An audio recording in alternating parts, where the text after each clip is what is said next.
US President Donald Trump says he must have Greenland. European leaders have vowed an unflinching response to his threats. But Trump is confident they will reach a deal that would satisfy both the sides. Trump struck the hopeful tone as he is set to fly off to Davos for the World Economic Forum. When asked how far he was willing to go for Greenland, Trump replied, "You'll find out." How far are you willing to go to acquire Greenland? You'll find out. When asked if he was willing to risk the breakup of NATO to take control of Greenland, Trump said the US and NATO would eventually reach to an agreement on the future of Greenland, but quickly reiterated the need to acquire Greenland. It's very interesting question. So I think something's going to happen that's going to be very good for everybody. Nobody's done more for NATO than I have, as I said before, in every way. I think that we will work something out where NATO is going to be very happy and where we're going to be very happy. But we need it for security purposes. We need it for national security and even world security. It's very important. Trump has claimed that he wants to take over Greenland one way or another and threatened tariffs against 8 European allies who oppose his designs on the Danish autonomous territory. Europe has reacted to pledges of support for Greenland and Denmark. As European leaders presented a united front before an expected showdown in Davos, French President Emmanuel Macron called out Donald Trump's bullying. Now, Macron told the World Economic Forum, as he said, he preferred respect and the rule of law to brutality.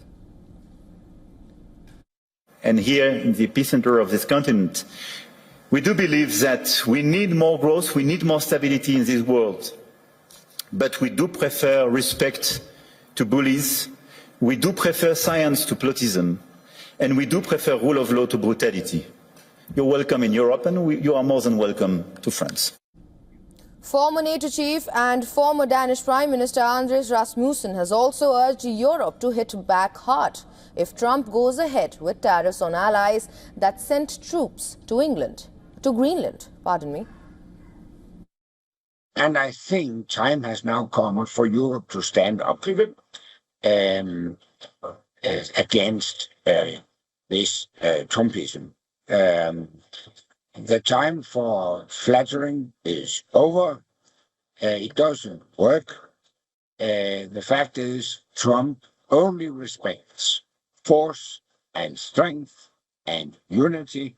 And that's exactly what Europe should demonstrate right now. One of the ways to end the tussle between US and Europe could be an agreement on shared responsibility for security in the region. Lithuanian President Gitanas Nausėda said that sharing responsibility for the security of the Arctic and the North Atlantic could provide a way out of the standoff. The best outcome would be just to agree on common responsibility on the security of Arctic region and North Atlantic region. Is it possible to achieve? We should do our best to go this way, because this is the best way. I am going back to my initial idea that we can achieve and we can do much more by doing together. Lithuanian president said that the Greenland row was overshadowing the war in Ukraine and playing into Russia's hands, and urged Washington to de-escalate the tensions.